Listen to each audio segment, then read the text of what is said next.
فأما من أعطى واتقى وصدق بالحسنى فسنيسره لليسرى. بسم الله الرحمن الرحيم.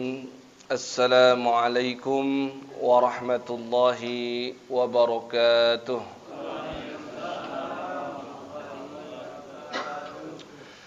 إن الحمد لله نحمده ونستعينه ونستغفره ونعوذ بالله من شرور أنفسنا ومن سيئات أعمالنا. من يهده الله فلا مضل له ومن يضلل فلا هادي له. اللهم صل على محمد وعلى آل محمد كما صليت على آل إبراهيم وبارك على محمد وعلى آل محمد كما باركت على آل إبراهيم في العالمين إنك حميد مجيد. اللهم سبحانك لا علم لنا إلا ما علمتنا إنك أنت العليم الحكيم. وعلمنا ما ينفعنا وانفعنا بما علمتنا. ربنا زدنا علما وارزقنا فهما آمين آمين يا رب العالمين. ثم أما بعد. Baik, pada sore hari ini kita lanjutkan pembahasan kajian Riyadhus Shalihin min kalami Sayyidil Mursalin. Masih kita pada kitab Al-Muqaddimat dan pada bab yang keempat, yaitu tentang bab as-sidq, yaitu adalah berkata jujur. Dan hadis ini adalah hadis nomor yang ketiga jika dilihat dari sudut pandang babnya. Ya. Jadi hadis nomor yang ketiga pada bab nomor yang keempat. Namun jika dilihat dari keseluruhan dari bab yang pertama sampai dengan bab yang keempat ini, maka hadis ini berada di posisi nomor ke-56. Ya. Hadis ini diriwayatkan oleh Sayyidina Abu Sufyan bin Harb. Ya. Ada yang kenal dengan Abu Sufyan? Belum ya? Belum pernah kenalan. Ya. Ini adalah sahabat Nabi sallallahu alaihi wasallam sekaligus mertua Nabi Muhammad sallallahu alaihi wasallam. Ya. Kalau kita tahu mertua Nabi itu Abu Bakar, kita pahamlah dikarenakan Aisyah radhiyallahu taala anha. Jika kita mengetahui mertua Nabi Sayyidina Umar bin Khattab, ya kita ngertilah karena memang Rasulullah SAW salah satu istilah Sayyidah Hafsah binti Umar bin Khattab. Namun siapa ini Abu Sufyan sehingga dia menjadi mertuanya Nabi Muhammad sallallahu alaihi wasallam? Dan siapa putrinya yang menikah dengan Nabi Muhammad sallallahu alaihi wasallam? Ya. Pertama saya ingin katakan, sahabat Nabi yang bernama Abu Sufyan itu tidak satu orang. Ada beberapa orang, dan yang paling sering dibicarakan oleh para ulama itu dua orang yang dua-duanya namanya Abu Sufyan. Terkadang orang suka tertukar antara Abu Sufyan satu dengan Abu Sufyan yang kedua. Ya, dua-duanya sahabat Nabi, dua-duanya juga masuk Islam ketika Fathu Makkah, dan dua-duanya awalnya sangat memusuhi Nabi Muhammad SAW. Sehingga seringkali orang ketika menceritakan biografi tentang Abu Sufyan satu, dia tertukar dengan Abu Sufyan yang kedua. Ya, kalau kita sebutkan yang pertama Abu Sufyan yang statusnya adalah sahabat Nabi sekaligus sepupu Nabi Muhammad SAW, sepupu kandung. Ini namanya adalah Abu Sufyan bin Al-Harith. Ya, Al-Harith ini putranya Abdul Muttalib. Abdul Muttalib siapa? Kakek Nabi Muhammad SAW. Jadi sepupu kandung Nabi. Ya, antara Abu Sufyan dengan Nabi Muhammad SAW, kedua-duanya memiliki hubungan kekerabatan disebabkan Abdul Muttalib. Abdul Muttalib punya putra pertama namanya Al-Harith. Ya, yang dulu dia bermimpi, mimpinya menemukan posisi sumur Zam-Zam yang sudah sekian abad terkubur, tidak diketahui posisinya. Dia bermimpi menemukan sumur Zam-Zam, ternyata tertutup dengan dua patung besar yang sangat dihormati dan dimuliakan orang-orang Quraisy. Ya. Maka dia khawatir kalau dihancurkan patung tersebut nanti kaum Quraisy marah. Tapi dialah pemuka Quraisy, dihormati juga. Maka dia bernazar kepada Allah, seandainya dia memiliki putra 10 orang, maka dia akan berani menghancurkan 2 patung tersebut dan menggali sumur Zam-Zam. Padahal saat itu putranya baru 1 orang, namanya Al-Harith. Ternyata setelah dia bernazar, lahir putra berikutnya, ada namanya Al-Muqawwim, ada namanya Hijl, ada namanya Al-Abbas, ada namanya Hamzah. Ini kan sering kita dengar Hamzah dengan Al-Abbas, paman Nabi SAW. Punya juga putri 6 orang. Jadi totalnya putra-putri sekitar 16 orang. Ya. Dan putra yang terakhir yang ke-10 siapa? Abdullah, ayah Nabi Muhammad sallallahu alaihi wasallam. Ya. Jadi antara Abu Sufyan dengan Nabi Muhammad sallallahu alaihi wasallam hubungannya sepupu. Abu Sufyan putranya Al-Haris, Muhammad putranya Abdullah. Kedua-duanya adalah cucu dari Abdul Muttalib putra dari Hashim dan seterusnya. Ya, ini Abu Sufyan 1, Abu Sufyan bin Al-Harith. Ini juga memusuhi Nabi padahal sepupu Nabi SAW. Ya, awalnya sangat sayang sama Nabi. Sering ya namanya sepupuan, Pak. Ya, kita punya anak, ya. Abang kita, adik kita juga punya anak. Maka anak kita dengan anaknya adalah sepupu. Kan sering hubungan kekerabatan itu ada. Bermain bersama ketika silaturahim keluarga dan seterusnya. Nabi dengan Abu Sufyan juga begitu. Tapi semenjak Nabi SAW menyatakan dirinya sebagai utusan Allah, mulai saat itu Abu Sufyan tidak mau lagi berkawan dengan Nabi SAW. Ya, memutus kekerabatan dan seterusnya. Baru akhirnya masuk Islam ketika Fathu Makkah. Dan sebelum masuk Islam, Nabi pun tidak mau perhatian kepada dia. Sudah berulang kali dia mencari perhatian Nabi, caper gitu. Ya, sudah masuk Islam di depan sahabat yang lain, Nabi mendiamkan dia. Nabi ingin menguji keimanannya, benar enggak? Jangan-jangan nanti enggak lama murtad. Ya. Atau jangan-jangan hanya kamuflase saja. Jangan-jangan hanya cari muka dan cari aman di depan Nabi SAW. Begitu juga dengan Abu Sufyan yang kita bicarakan, itu mirip juga. Dia juga masuk Islam ketika Fathu Makkah, dan sebelum masuk Islam pun juga dikacangin oleh Nabi SAW. Tidak mau diajak bicara. Berulang kali dia cari perhatian, Nabi diamkan. Jadi mirip sekali nih dua sosok sahabat ini. Sehingga sering tertukar. Ketika seseorang menyampaikan Abu Sufyan 1, tertukar dengan Abu Sufyan yang kedua. Nah, Abu Sufyan yang kita bicarakan di hadis nomor ke-56 ini, dia adalah Abu Sufyan bin Harb lain. Kalau tadi bin Al-Haris, ini bin Harb. Harb ini putranya Umayyah. Umayyah itu putranya Abdus Syams. Abdus Syams itu putranya Abdu Manaf. Abdu Manaf siapa? Kakeknya Nabi SAW. Jadi buyutnya Nabi. Abdul Muttalib itu kakek pertama Nabi SAW. Abdul Muttalib punya ayah namanya Hashim. Berarti Hashim kakek kedua Nabi SAW. Hashim punya ayah lagi namanya Abdu Manaf. Jadi Abdu Manaf itu kakek ketiga Nabi Muhammad SAW. Dan juga kakek ketiga Abu Sufyan yang kita bicarakan ini.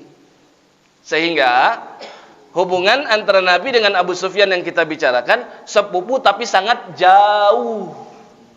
Ya, Abdul Manaf punya putra namanya Hashim. Dari Hashim nanti lahir Nabi Muhammad sallallahu alaihi wasallam. Abdul Manaf punya putra namanya siapa? Abdu Syams.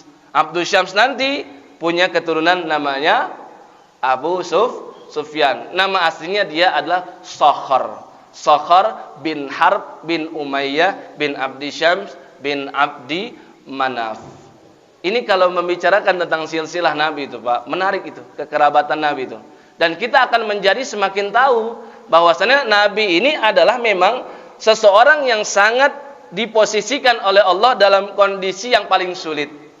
Dia mengaku Nabi, tapi di sekitaran beliau, lingkaran kekerabatan beliau, itu kebanyakan adalah orang-orang yang menjadi pemimpin di sukunya masing-masing, sehingga tidak akan ada yang mau menerima Nabi Sallallahu Alaihi Wasallam.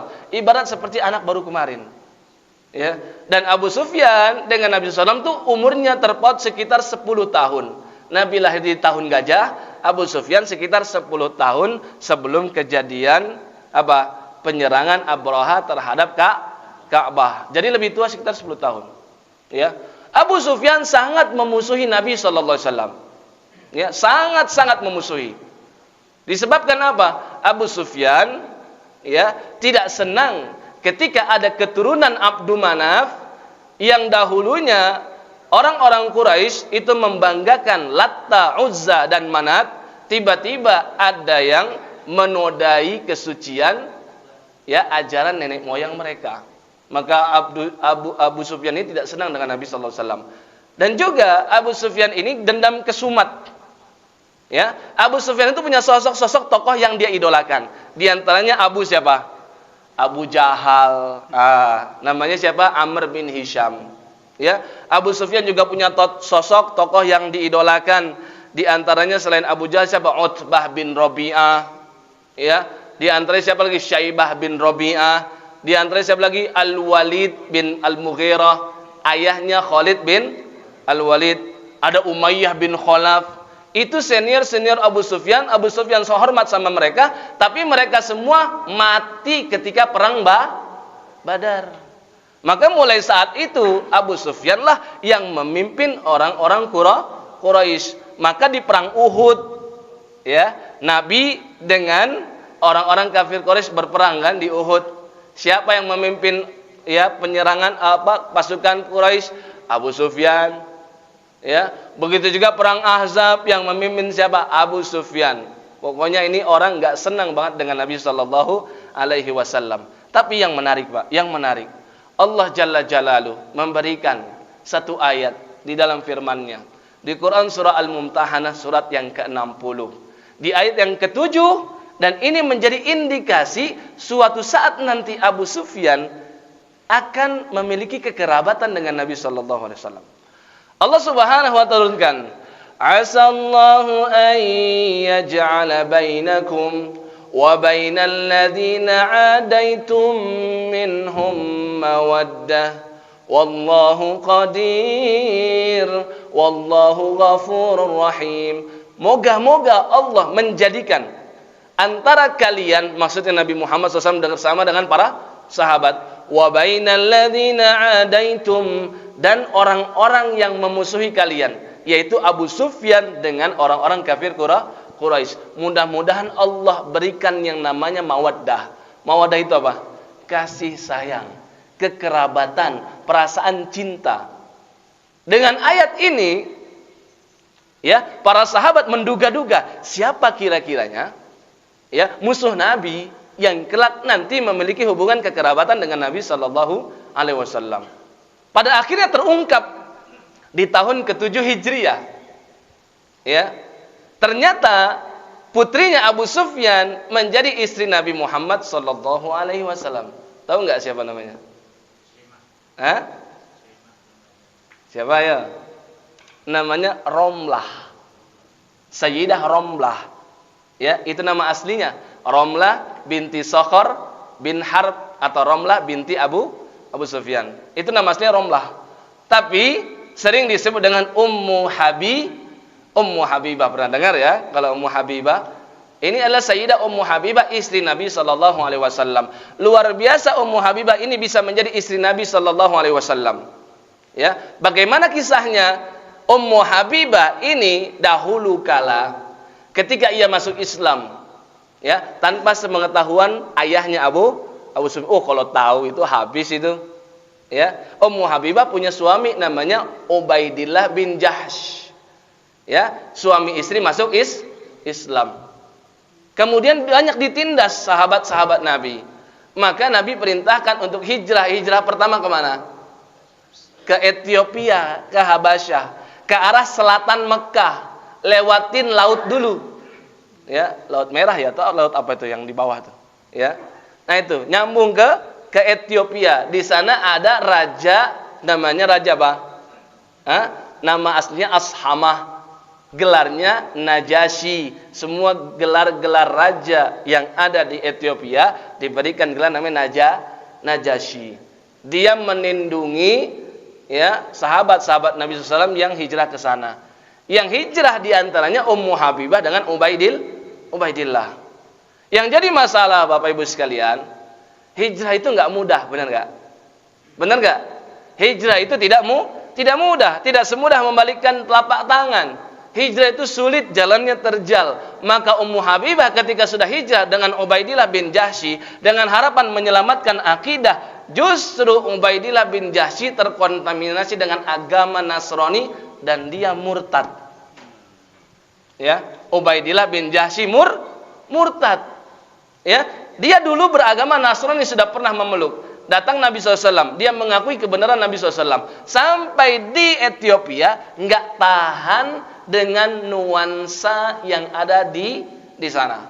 Bagaimana nuansanya? Orang-orang Nasrani itu suka minum khamr, dan khamr di sana sangat nikmat. Dia tahu kaum muslimin diharamkan khamr, maka akhirnya dia lebih rela menggadaikan agamanya dibandingkan dia tidak minum khamr.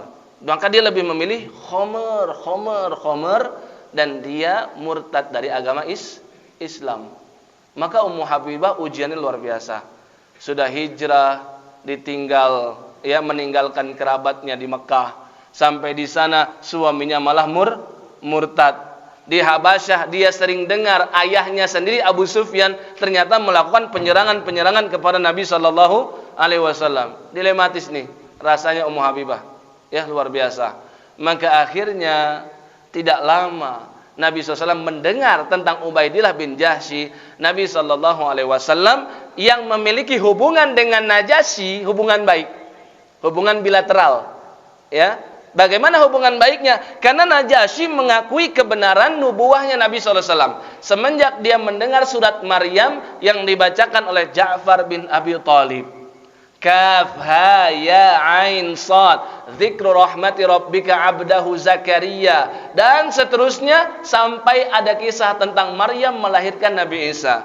Wadhkur fil kitabi Maryam idzin tabadat min ahliha makanan syarqiyya. Wadhkur, sebutkanlah wahai Muhammad, ceritakan, ya, tentang kisah Maryam ketika ia mengasingkan diri dari kaumnya ke arah timur. Di situ kisah Maryam melahirkan Nabi Isa. Maryam dicela, dihardik oleh kaumnya. Kok bisa kamu punya anak padahal kamu belum bersuami? Ini anak hasil zina. Padahal Maryam kamu itu putri dari Nabi Imran. Padahal Maryam kamu itu adalah keponakannya Zakaria. Ya, maka kisah itu yang sesuai dengan kitab Injil yang asli membuat terharu siapa? Raja Najasyi. Sampai Najasyi berkata, demi Rob yang telah mengutus Isa, sungguh bacaan yang kamu baca ini sumbernya sama dengan Injil yang selama ini aku baca. Maka dia mengakui kebenaran nubuahnya Nabi Muhammad sallallahu alaihi wasallam. Dan nanti kelak ketika dia wafat, Nabi SAW di Madinah salat gaib untuk beliau. Ya, ini Najasyi. Maka Nabi sallallahu alaihi wasallam setelah tahu Ummu Habibah, ya, ternyata suaminya murtad Ubaidillah bin Jahsy, maka pernikahan itu harus lepas karena tidak sah. Suami yang non muslim menikah dengan muslimah harus dilepas pernikahan itu. Maka Nabi SAW meminta kepada Najasyi untuk mewakili dirinya, ya, sebagai perwakilan Nabi SAW untuk mengkhitbah Ummu Habibah, dan akhirnya Ummu Habibah dinikahi oleh Nabi SAW melalui Raja Najasyi. Jadi pernikahan jarak jauh, Pak. Dan sekaranglah ini yang menjadi apa? Banyak digunakan oleh kaum muslimin saat ini dalil tentang menikah jarak jauh. Ya, calon istri di mana, ya, suami di Indonesia. Ini meniru cara Nabi SAW menikah. Ya, yang mewakili Nabi Raja Najasyi, yang mewakili Ummu Habibah ada kerabatnya yang bernama Khalid. Maka pernikahan menjadi sah dan Nabi memberikan mahar sebanyak 600 dinar. Dan itu berlangsung tahun 7 Hijriyah. Maka semenjak saat itu Abu Sufyan menjadi siapa? Mertua Nabi sallallahu alaihi wasallam. Padahal saat itu Abu Sufyan masih sangat dendam dengan Nabi sallallahu alaihi wasallam. Kebayang enggak? Ya. Maka Abu Sufyan akhirnya, ya, bertemu dengan Nabi ketika perang Ahzab, gagal lagi, kalah lagi, dihancurkan oleh Allah dengan bala tentaranya. Berupa apa? Angin badai, angin topan yang datang dahsyat menghancurkan bala tentara perang Ahzab. Kemudian apa? Tahun 6 Hijriah Nabi dengan kaum Quraisy melakukan apa? Perjanjian namanya Hudaybiyah. Ya, Abu Sufyan mengirimkan utusan ya, namanya Sahal. Ya, untuk menuliskan perjanjian Hudaybiyah. Namun inilah kebiasaan orang kafir. Seringkali apa, Pak? Melanggar perjanjian. Mulai semenjak Hudaybiyah terjadi, maka ada genjatan senjata selama 10 tahun. Ya, namun baru 1 tahun, namanya orang Quraisy tidak tahan melanggar janji. Awalnya orang-orang Quraisy berkoalisi dengan Bani Bakar. Nabi SAW berkoalisi dengan namanya Bani Khuza'ah. Tapi ternyata di belakang tanpa sepengetahuan Nabi, ya, orang-orang Quraisy dengan Bani Bakar justru menindas orang-orang Bani Khuza'ah. Namanya Bani Khuza'ah yang sedang koalisi dengan Nabi, maka mereka ngadu kepada Nabi Sallallahu Alaihi Wasallam. Maka ketika dia mengadu, Nabi Sallallahu Alaihi Wasallam pun memutuskan untuk apa? Menghancurkan perjanjian Hudaybiyah. Karena yang melanggar siapa? Orang kafir Quraisy sendiri. Maka Nabi serang di tahun ke-8 Hijriah yang kita kenal dengan kejadian Fathu Makkah. Maka Abu Sufyan akhirnya masuk Islam. Ya, ketika dia datang ke Madinah, itu pengennya Pak rencana, pengen apa? Pengen minta suaka, mohon maaf kepada Muhammad agar perjanjian Hudaybiyah tetap dilanjutkan. Tapi Nabi SAW membiarkan Abu Sufyan. Ya, dia jumpa Abu Bakar bodoh amat. Ya, datang ke Umar, melobi. Umar apalagi, jangan ditanya. Abu Bakar nggak mau, apalagi Umar. Datang ke Ali juga nggak bisa. Minta syafaat kepada Fatimah putri Nabi SAW, nggak mau juga. Datang ke siapa Pak akhirnya? Ke putrinya Ummu Habibah. Sampai di rumah Ummu Habibah, mau duduk, diusir sama Ummu Habibah. Ya, kata Ummu Habibah apa? Itu tikar, nggak layak buat kamu. Si ayah Abu Sufyan bertanya, wahai putriku, ini tikar maksudnya nggak layak buat aku tempati karena jelek, atau memang maksudnya aku nggak layak buat duduk di sini? Tidak, kamu nggak layak buat duduk di sini karena ini biasa dipakai oleh Rasulullah Sallallahu Alaihi Wasallam dan kamu masih musyrik, kamu najis, pergi kamu. Diusir Pak sama putrinya sendiri Pak. Ya udah nggak punya apa lagi Pak. Orang sudah tua ya. Nabi itu ya kan wafat tahun ke-11. Umur berapa? 63. Kebayangkan kalau dikurangi 3 tahun, ya umur 60. Berarti Abu Sufyan umur 70. Kakek-kakek tua renta udah 70. Ya, sendirian nggak punya kekuatan, putrinya menolak, ya, udah gitu di Makkah pun juga kekuatannya sudah nggak ada lagi dibandingkan dengan kedikdayaan Nabi SAW bersama dengan seluruh pasukan di Madinah, maka akhirnya dia pun masuk Islam. Akhirnya masuk Islam. Mulai semenjak itu kita katakan dia sebagai radhiyallahu anhu, ya, walaupun sebelumnya seperti apa? Al-Islamu yajubu ma qablah. Agama Islam masuk ke dalam Islam, hal itu menghapuskan kesalahan-kesalahan yang di masa lampau. Nah, sekarang kita masuk ke hadisnya. Abu Sufyan cerita dulu waktu dia masih kafir. Dia pernah berjumpa dengan Raja Heraklius atau disebut dengan Hercules. Ya, ini adalah raja Romawi Timur. Ya, Romawi Timur, ya, yang kekaisarannya ini meliputi hampir setengah seluruh permukaan bumi. Ya, Abu Sufyan setelah Hudaybiyah selesai di tahun 6 Hijriah, maka dia berangkat kemana? Ke Syam untuk berdagang. Kan kita tahu li'ilafi Quraisy ilafihim rihlatash syita'i was-shaif. Semenjak Abdu Manaf atau bernama asli Al-Mughirah membuka perbatasan Makkah, ya, harus dilewati demi berdagang.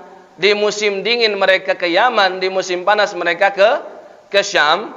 Maka semenjak itu keturunan-keturunannya sampai dengan Abu Sufyan semuanya sering berangkat ke Syam untuk berniaga. Sampai di sana Heraklius itu pernah dengar ada orang yang mengaku nabi dari kalangan orang Arab. Maka dia, ya, menghadang kafilahnya Abu Sufyan, dibawa ke mana? Dibawa ke istananya Heraklius. Maka sampai sana ditanya-tanya. Di antara pertanyaannya apa? Madza ya'murukum? Apa yang diperintahkan oleh orang yang mengaku nabi itu kepada kalian? Maka Abu Sufyan menjawab, dan saat itu dia masih musyrik, ya. Qultu yaqulu u'budullaha wahdah la tusyriku bihi syai'a watruku ma yaqulu aba'ukum. Si Muhammad yang mengaku nabi itu, dia telah memerintahkan kami untuk menyembah Allah dan tidak menyekutukannya dengan sesuatu apapun. Watruku ma yaqulu aba'ukum. Dan dia juga memerintahkan agar kami meninggalkan ajaran-ajaran nenek moyang kami. Wa ya'muruna bis-shalah, dia juga memerintahkan kami untuk beribadah salat. Was-sidq. Di sini nih poinnya. Masuk ke bab jujur. Maka Nabi SAW memerintahkan jujur. Ternyata itu di awal-awal dakwah beliau. Nabi perintahkan untuk apa? Jujur. Artinya apa? Supaya orang-orang kafir Quraisy mengerti seorang muslim itu jujur. Ya, menyeru agama Islam dengan akhlak. Dan sesungguhnya orang-orang Arab dulu mereka memiliki namanya marwah. Ya, muruah bahasa Arabnya. Kita namanya marwah. Di antara muruah yang dimiliki oleh orang-orang Arab, mereka pantang sekali ngomong dusta, bahkan kepada musuh. Maka supaya apa? Supaya orang-orang kafir Quraisy itu mudah dan mengerti tentang agama Islam. Ternyata Islam itu selaras dengan ajaran nenek moyang mereka, yaitu diperintahkan untuk jujur. Wasidq wal afaf, dan diperintahkan untuk apa? Menjaga kesucian, menjaga kehormatan, dan wasilah, dan menjaga hubungan kekerabatan. Ya, jadi Abu Sufyan cerita tentang Nabi SAW saat itu dia masih musyrik, dan ceritanya kepada Hercules atau Heraklius. Ya, dan Heraklius di situ mengakui nubuwah Nabi SAW. Kenapa? Apa yang diterangkan Abu Sufyan itu jelas dengan yang diterangkan oleh Injil. Di antara pertanyaannya, bagaimana nasabnya Muhammad itu? Diterangkan, dia di antara kami memiliki kedudukan nasab yang tinggi. Kata Heraklius apa? Demikianlah para nabi dan rasul dari dulu kedudukan nasabnya tinggi di antara masyarakat. Ya, bagaimana contoh orang ini? Pernahkah dia dusta sebelumnya? Dijelaskan Abu Sufyan, enggak pernah dia seumur-umur dia dusta. Bahkan dulu disebut dengan Al-Amin. Tapi semenjak dia mengaku nabi, maka saat itu banyak didustakan oleh kaumnya sendiri. Maka kata Heraklius, demikianlah kejadiannya para nabi dan rasul terdahulu juga begitu. Ya, ditanya lagi oleh Heraklius, yang mengikuti dakwahnya Muhammad ini orang-orang kaya atau orang-orang miskin? Menengah ke atas atau menengah ke bawah kebanyakannya? Kata Abu Sufyan, kebanyakannya menengah ke bawah. Demikianlah para nabi dan rasul dulu juga begitu. Ya.